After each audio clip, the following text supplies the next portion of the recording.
ブレイクの俺がお前を守るという約束のために、私はモニカ、かつてハリウッドで台頭していたスターは、専業主婦になることを余儀なくされた。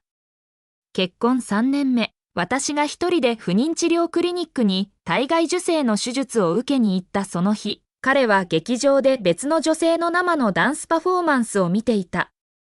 離婚した時、彼は私が後悔すると確信していた。しかし、私が最優秀女優賞を受賞した授賞式で、彼はバラの花束を手に私の前にひざまずき、私を取り戻したいと言った。私のそばにいた男が尋ねた。ブレイクさん、私の彼女を追いかけようとしているのですか？それは許しません。今日は肺移植の日だった。私は一人でクリニックに来た。医師は思わず聞いた。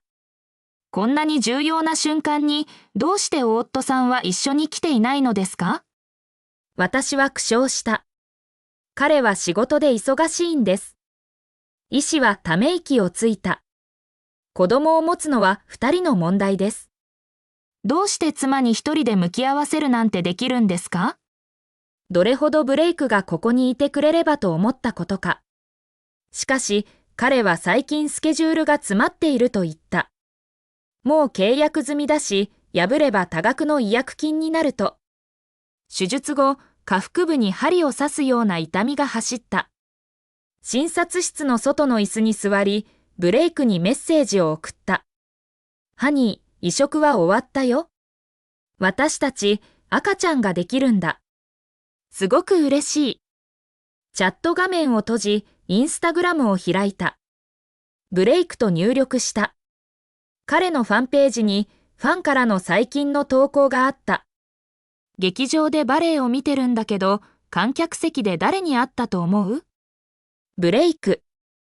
写真撮れた、超嬉しい。今日はファン活動大成功の日。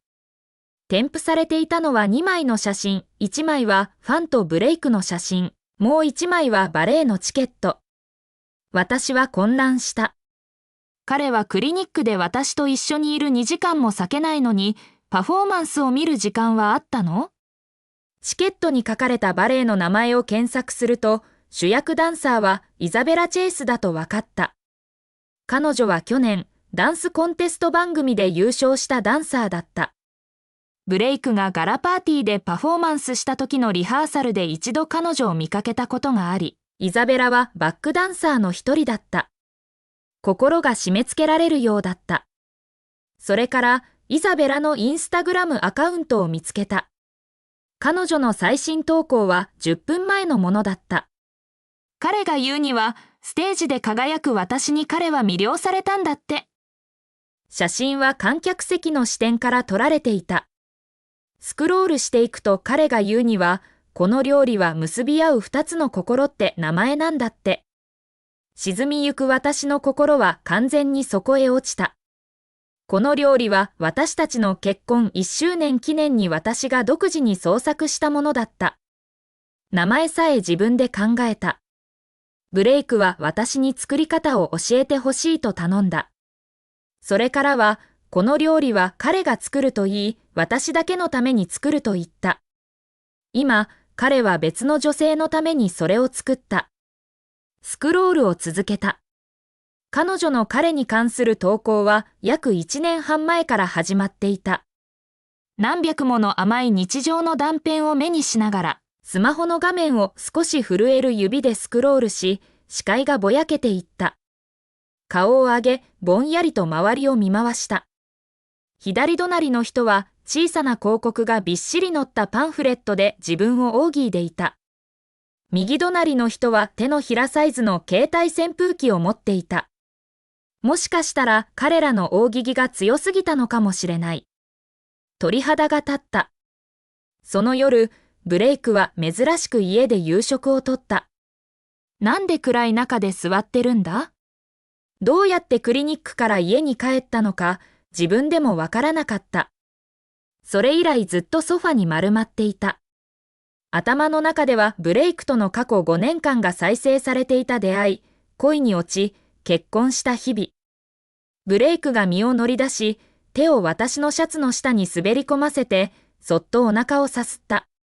彼の温かい息が首筋を撫で、低い声が耳元で囁いた。まだ痛むか？10日間のホルモン注射で、へその周りに小さな針跡の集まりが残っていた。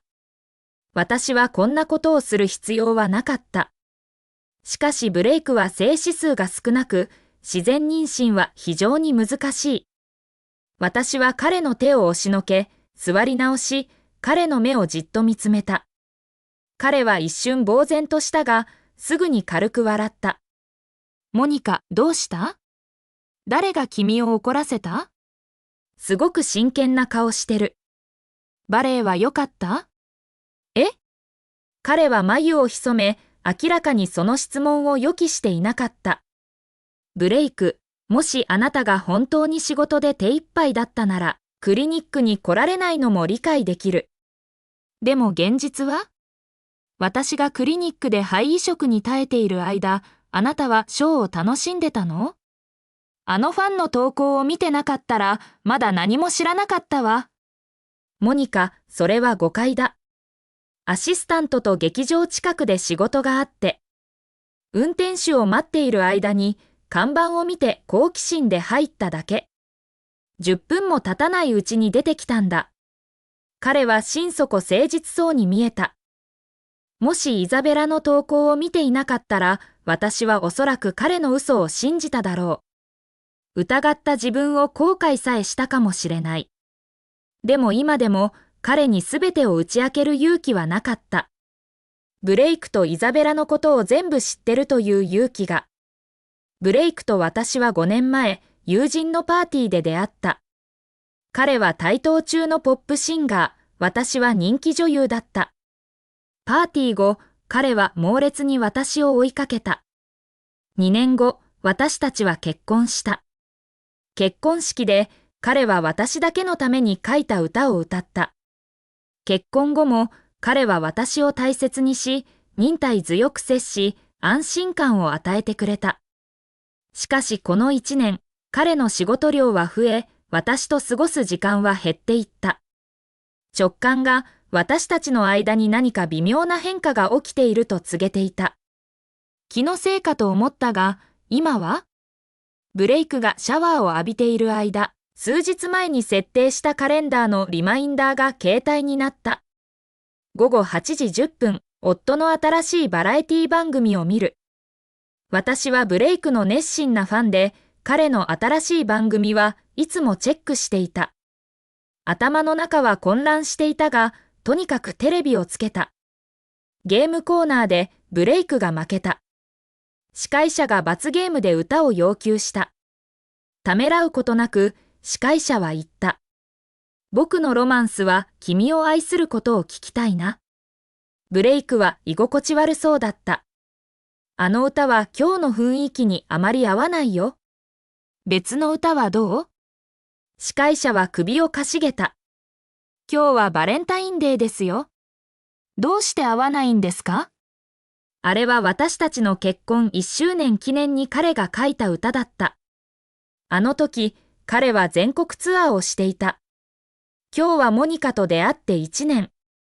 彼女だけのために書いた歌、僕のロマンスは君を愛することです。会場は沸き立った。最前列で彼の歌を聴きながら私は感動で涙を流した。司会者は観客に向けてマイクを向けた。みんな聞きたいですか？はい。結局ブレイクは歌った。あの歌を彼が歌うのを1年以上聞いていなかった。記憶では以前は誰かがその歌をリクエストしても彼は決して断らなかった。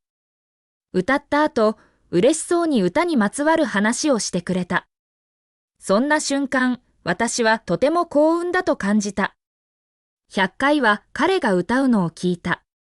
どうして今日、彼が本気でなく、歌に一切の感情を込めていなかったことに気づかなかったんだろう。番組の終わり近く、司会者は言った。ブレイクさんは今日、新曲を持ってきてくれています。紹介してもらいましょうか。書いた新曲は心の上で踊れです。皆さんに気に入ってもらえると嬉しいです。彼が深い感情を込めて歌うのを見ながら、私の心はねじ切れるように痛んだ。あの年、あの日、彼は私を抱きしめて言った。ブレイクが歌を書くのは一人の女性のためだけだ、モニカのために。今、彼は別の女性のために歌を書いた。そして私の歌を積極的に避けた。なんて皮肉なんだ。浴室のドアが開いた。ブレイクがタオル一枚で腰に巻いて出てきた。彼のハンサムな顔、鍛えられた胸、日焼けした肌。まるで私が恋に落ちたあの男性のまま。私の視線に気づき、彼はからかった。見とれちゃった？私は慌てて目をそらし、テレビを指さした。新曲出したって言わなかったね。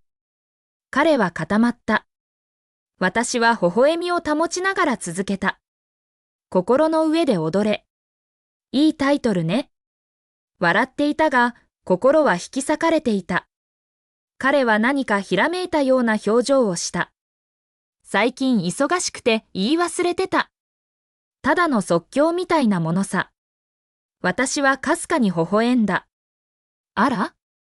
何が私たちの大スターにそんな強い創作意欲をかきたてたの？彼は鼻をこすった。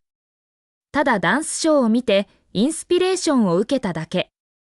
ダンスショー？インスピレーション？